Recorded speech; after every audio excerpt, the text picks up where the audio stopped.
अगर मैं आपसे एक माँ के बारे में पूछूं कि एक माँ क्या होती है, तो आप कहेंगे कि एक माँ जो अपने बच्चे से प्यार करती है, निस्वार्थ प्यार करती है।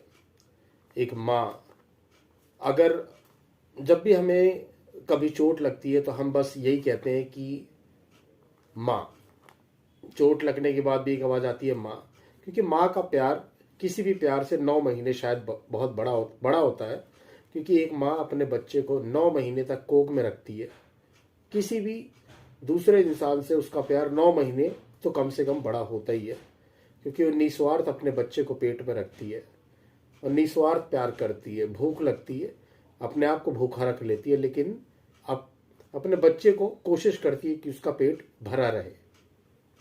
तो जो कहानी मैं आपको सुनाने जा रहा हूँ वो कहानी एक ऐसी माँ की जिसने माँ की ममता को एकदम शर्मसार कर दिया। उसने एक ऐसा स्वार्थ दिखाया अपने बच्चे के प्रति कि उसको अपने बच्चे की जान लेनी पड़ी। एक ऐसी माँ जिसके बारे में आप सोच भी नहीं सकते कि, या आप यकीन भी नहीं करेंगे कि माँ भी ऐसी होती है। क्योंकि उस माँ ने अपने स्वार्थ के लिए अपने बच्चे 4 साल के मासूम बच्चे का कत्ल कर दिया। और ये कहानी है सूचना सेठ की, जो कहानी अभी बहुत चर्चाओं में, आपने न्यूज़ चैनल हर जगह इस कहानी के बारे में देखा होगा या सुना होगा। तो ये कहानी है सूचना सेठ की। तो आइए बिना वक्त ज़ाय करके शुरू करते हैं सूचना सेठ की ये कहानी। सूचना सेठ, जिसकी उम्र 41 साल, पढ़ने लिखने में बहुत ही होशियार, फिजिक्स ऑनर में ग्रेजुएट, संस्कृत में ग्रेजुएट, काफ़ी भाषाओं की उसको नॉलेज थी और डाटा साइंस में उसने डाटा साइंस में पढ़ाई करी। उसके बाद आर्टिफिशियल इंटेलिजेंस में पढ़ाई करी, आर्टिफिशियल एथिक्स की एक्सपर्ट। उसके बाद खुद की एक कंपनी खोली जिसका नाम रखा AI मिडफुल लैब कॉरपोरेशन, जिसकी वो करता धरता CEO सब कुछ वही थी।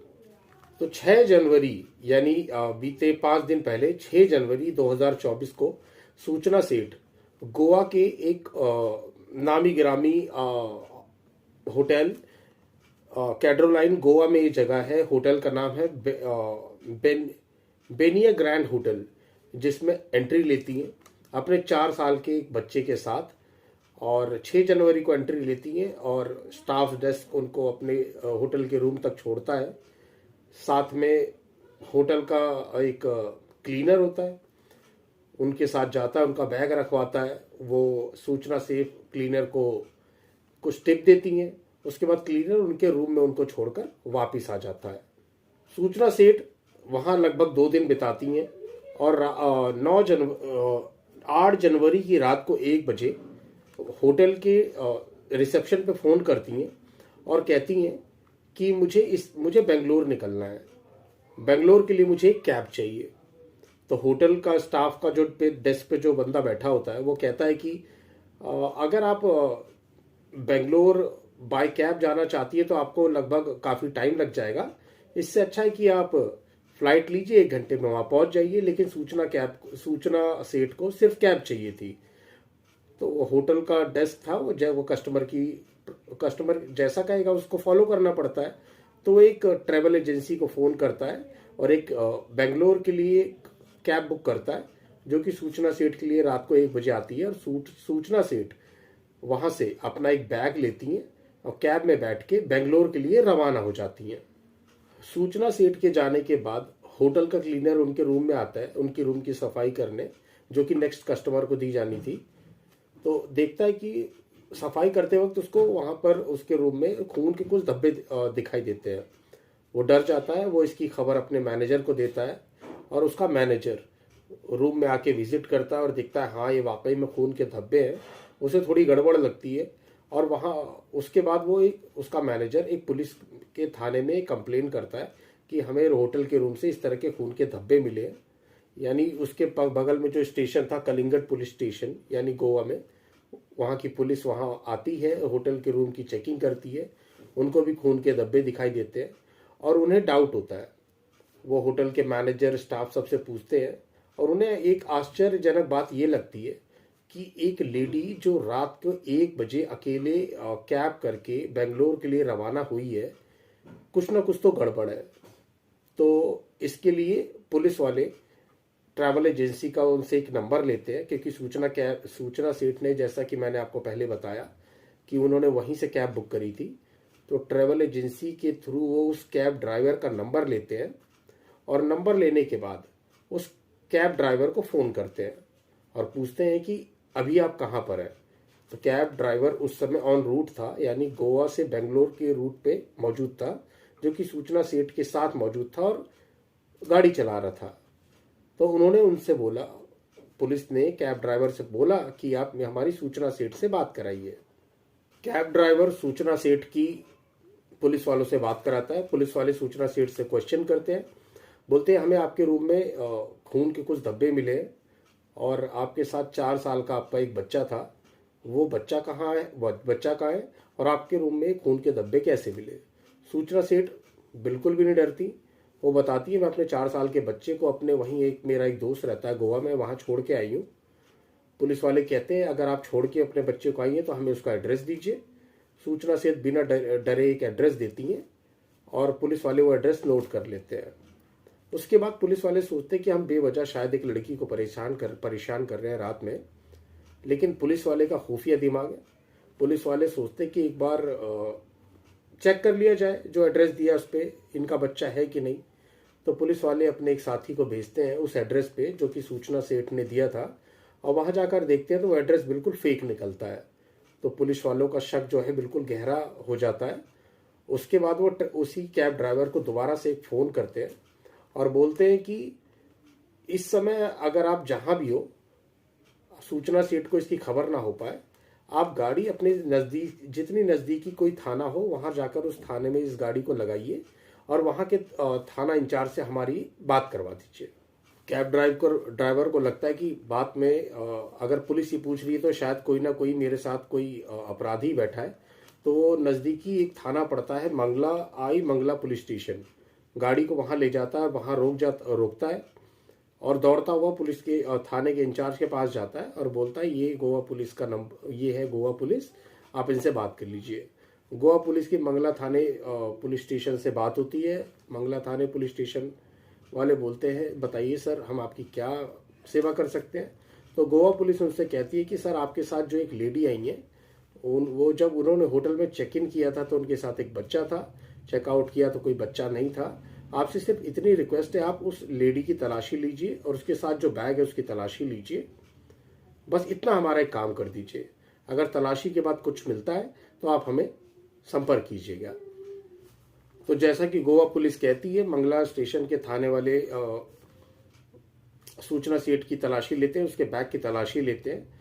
उसके बैग का वो जब ओपन किया जाता है, उसके बैग में कुछ कपड़े थे, ऊपर कपड़े को हटाया जाता है। हटाए जाने के बाद जैसे ही 2-4 कपड़े हटाए जाते हैं, पुलिस वाले अपने 2 कदम पीछे ले लेते हैं, क्योंकि उसमें एक बच्चे की लाश थी और उस बच्चे की लाश को देख के पुलिस वाले एकदम सदमा खा जाते हैं और गोवा पुलिस को बताते हैं कि इन मैडम के बैग में एक लाश मिली है। गोवा पुलिस वाले समझ जाते हैं ये लाश बिल्कुल उनके ही बेटे की हो सकती है।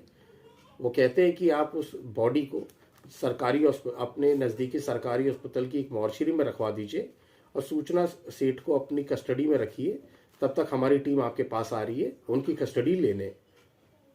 पुलिस वाले आते हैं उनकी कस्टडी लेने। उससे पहले उनको एक काम करना होता है कि इसके लिए एक ट्रांजिट रिमांड की ज़रूरत होती है। कोर्ट में अर्जी देते हैं, ट्रांजिट रिमांड उनको मिल जाती है गोवा पुलिस को, और सूचना सेठ को वो अपने साथ लेते हुए आ जाते हैं, यानी अपने गोवा लेके आ जाते हैं। कुछ कहानी तो सूचना सेठ ने गाड़ी में ही बता दी थी और कुछ कहानी गोवा पुलिस स्टेशन में आके बताती है। जो कि कहानी मैं अब आपको बताने वाला हूँ वो कहानी आपको बिल्कुल बेचैन कर देगी, क्योंकि असलियत जो सूचना सेठ ने बताई वो बहुत ही हैरान कर देने वाली थी। ऐसा कोई माँ अपने बच्चे के साथ शायद ना करे, या ऐसा होना भी नहीं चाहिए। इस माँ ने ऐसा कैसे किया, इस कहानी के बारे में जब आप सुनेंगे तो आपको भी बहुत हैरानी होगी। तो बताता हूं मैं क्या कहा सूचना सेठ ने पुलिस थाने में। दरअसल सूचना सेठ की शादी 2010 में वेंकट रमन से होती है। वेंकट रमन जो कि फिजिक्स में पीएचडी करे हुए थे, काफी पढ़े लिखे इंसान थे, 2010 से लेकर 2019 तक सूचना सेठ और वेंकट रमन एक पति पत्नी के रूप में आपस में साथ में रह रहे थे। और 2019 में उनका एक बेटा होता है। उनका बेटे होने के बाद सूचना सेठ और उनके पति के बीच में कुछ दूरियां आ जाती हैं। वो इसलिए कि जब सूचना सेठ ने अपनी एक कंपनी शुरू करी एआई कंपनी का नाम जो मैंने आपको पहले भी बताया, एआई मिडफुल लैब। सूचना सेठ ने ये कंपनी शुरू करी, कंपनी तरक्की करने लग गई। कंपनी की तरक्की के बाद वेंकट रमन ने कहा कि अब आपकी कंपनी, अब ये कंपनी तरक्की कर गई है तो ये कंपनी अब आप खुद संभालो। और वेंकट रमन ने एक फाइनेंस कंपनी ज्वाइन कर ली जहां पर वो फाइनेंस की सर्विसेज दिया करते हैं। वेंकट रमन दूसरी कंपनी में अपना काम करने लगे। सूचना सेठ अपनी कंपनी चलाने लगी। और जब वेंकट रमन ने ये कंपनी छोड़ी तो सूचना सेठ की जो कंपनी थी वो थोड़ा डाउन जाने लगी, क्योंकि वेंकट रमन ये कंपनी छोड़ चुके थे। तो सूचना सेठ की जब कंपनी डाउन जाने लगी वो थोड़ा डिप्रेशन में आई। उसके बाद उन्होंने अपने पति से बेवजह लड़ाई झगड़ा कर शुरू कर दिया। लड़ाई झगड़ा कुछ इस तरह से था कि उनका एक बेटा हुआ था और बेटा वो अपने पति से कहती कि बेटे को तुम देखोगे या मैं देखूं, क्योंकि मुझे भी अपना काम करना है, तुम्हें भी अपना काम करना है। तो जैसे नॉर्मल हर घर परिवार में कभी ना कभी लड़ाइयाँ होती है, इनके घर में भी लड़ाइयाँ होने लग गई। लेकिन वो लड़ाइयाँ काफ़ी लेवल पार कर गई, काफ़ी हद से ज़्यादा होने लगी। तो सूचना सेठ ने अपने पति से तलाक लेने का सोचा और कोर्ट में एक अर्जी डाल दी एक बार कि डोमेस्टिक वायलेंस का एक केस करा अपने पति के ऊपर और कोर्ट में अर्जी डाल दी। तो कोर्ट में पेशी हुई। कोर्ट में पेशी होने के बाद डोमेस्टिक वायलेंस का केस था। कोर्ट ने ऑर्डर दिया कि जब तक आपका तलाक नहीं हो जाता आप अपने बच्चे से ना ही मिल सकते हैं, ना ही उसके घर के आसपास भटक भी सकते हैं। वो इसलिए क्योंकि सूचना सेठ ने जब डोमेस्टिक वायलेंस का केस डाला तो उन्होंने उनको दिखाया कि मुझे मारने की धमकी भी दी है वेंकट रमन ने। तो इस वजह से कोर्ट को एक डिसीजन लेना पड़ा और बोला कि आप इनके घर के आसपास भी नहीं दिखेंगे, ना ही अपने बच्चे से मिल सकते हैं। साथ ही कुछ दिनों के बाद सूचना सेठ ने अपने बच्चे की कस्टडी के बाद कोर्ट में एक और अर्जी दायर करी कि मुझे महीने में अब 2.5 लाख रुपए चाहिए, क्योंकि वेंकट रमन की सैलरी भी काफ़ी अच्छी खासी है, यानी सालाना 1 करोड़ से ऊपर कमाते हैं, महीने में 9 लाख रुपए से ऊपर की उनकी सैलरी थी। तो केस की सेटलमेंट जहां पर हुई, केस की सेटलमेंट लगभग 20,000 रुपये में हुई कि कोर्ट ने कहा कि आप 20,000 रुपये आपको सालाना सूचना सेठ को परवरिश के, अपने बच्चे और उनकी परवरिश के लिए देने होंगे। तो उसके बाद एक अर्जी वेंकट रमन ने भी कोर्ट में डाली और उन्होंने कहा कि अगर मैं अपने बच्चे की परवरिश के लिए पैसे दे रहा हूँ, अपनी बीवी की परवरिश के लिए पैसे दे रहा हूँ, एक्चुअली वो अब उसकी बीवी तो थी लेकिन बस कोर्ट के ऑर्डर का इंतजार था, तलाक के ऑर्डर का इंतजार था, पर वो अपने बच्चे के लिए ये कहना चाहते थे कि मैं अपने बच्चे से तो कम से कम मिल सकूं, मुझे इतनी परमिशन दीजिए, इंसानियत के नाते।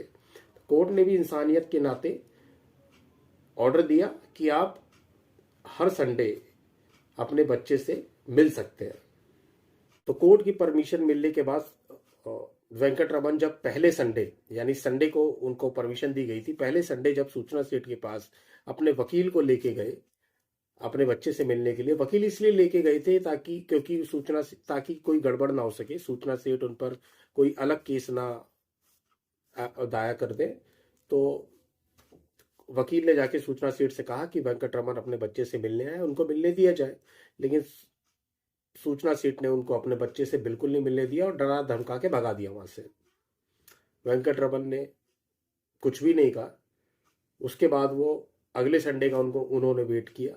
वो दूसरे संडे भी अपने बीवी से के पास मिलने आए ताकि वो अपने बच्चे से मिल सकें और अपने वकील के साथ। उनके वकील ने सूचना सेठ को खबर दी कि वेंकट रमन अपने बच्चे से मिलने आए, लेकिन सूचना सेठ ने उस वक्त भी उनके बच्चे से उनको मिलने नहीं दिया।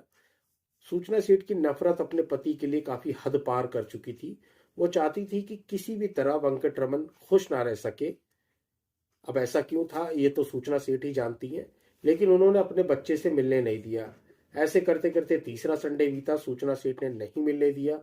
चौथा संडे आया।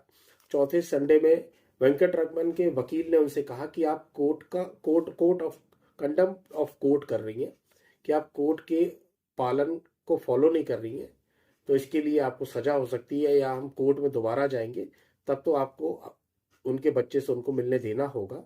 तो सूचना सेठ ये सोचकर काफ़ी परेशान हो गई, और जब वो परेशान हो गई तो उन्होंने सोचा कि किस तरह मैं ऐसा करूं कि वेंकटरमन को उसके बच्चे से ना मिलने दूं। तो उसके दिमाग में एक खूनी आइडिया आ गया, और ऐसा आइडिया आया कि जो कोई माँ कभी सोच भी नहीं सकती अपने बच्चे के लिए। तो उसने एक प्लानिंग रची अपने दिमाग में, और जब 5वां संडे आने वाला था, एक्चुअली हुआ क्या कि जब 5वां संडे आने वाला था तो उस समय वेंकटरमन इंडिया में थे ही नहीं, वो विदेश चले गए थे किसी काम, अपनी कंपनी के किसी काम के सिलसिले में, जिसके बारे में सूचना सीट को जानकारी नहीं थी। और उन्होंने सोचा कि 5वां संडे तो आने वाला है, अब वेंकटरमन अपने बच्चे से जरूर मिलेगा तो खुश होगा, और वो उसकी खुशी ही नहीं देखना चाहती थी। तो उनको पता नहीं था कि वेंकटरमन 5वें संडे तो शायद आएंगे नहीं, लेकिन उनको ऐसी जानकारी नहीं थी। तो उन्होंने अपने दिमाग में एक खूनी खेल रचा, और खूनी उसके लिए उन्होंने गोवा के एक होटल में चेक इन किया। जैसा कि कहानी में पहले मैं आपको बता चुका हूँ, उन्होंने होटल में चेक इन किया, और जो कि होटल का नाम पहले भी मैंने आपको बताया, बेनिया ग्रैंड होटल में गोवा के वो चेक इन करती हैं। चेक इन करने के बाद वो एक्चुअली होटल का एक बहुत ही अच्छा खासा अपार्टमेंट टाइप रूम था, उसमें वो चेक इन करती हैं, जहाँ स्टाफ को जैसा कि मैंने बताया वो टिप दी। उस होटल में 6, 7 और 8 का दिन और रात बिताती हैं, और 8 की रात 1 बजे वो वहाँ से कैब करके बेंगलोर के लिए रवाना हो जाती हैं। और इसके आगे की कहानी मैं आपको शुरुआत में बता चुका हूँ। तो ये थी असली वजह, सूचना सेठ के ने अपने बच्चे को जो मारा, ये थी असली वजह, कि वो बस वो ये देखना चाहती थी कि उनका पति बिल्कुल भी खुश ना रहे, चाहे उसके लिए मेरे को अपने बच्चे की बलि क्यों ना देनी पड़े। एक माँ ऐसा कैसे कर सकती है, ये आप मुझे कमेंट बॉक्स में बताइएगा कि क्या एक माँ इतना भी नीचे गिर सकती है कि अपनी खुशी के लिए, या सामने वाले को खुशी ना मिले उसके लिए अपने बच्चे को ही मार सकती है। ऐसा कैसे हो सकता है? अगर आपको ये कहानी अच्छी लगी हो तो मुझे कमेंट बॉक्स में ज़रूर बताइएगा। ऐसी कहानी मैं आपके लिए लेकर आता रहता हूँ। अगर आप ऐसी कहानी मुझसे सुनना चाहते हैं तो मेरे चैनल को ज़रूर सब्सक्राइब कर दीजिएगा, ताकि कहानी की नोटिफिकेशन आपके मोबाइल पर आ जाए और आपको ये कहानी मैं सुना सकूं। तब तक के लिए मुझे संजीव को सच्ची कहानी के इस एपिसोड से विदा कीजिए। अगली कहानी मैं आपके लिए जल्द लेकर आऊँगा। तब तक के लिए मेरे चैनल को सब्सक्राइब कर लीजिए और मुझे विदा दीजिए। अब उम्मीद है आप सभी अपना ख्याल रखेंगे। धन्यवाद।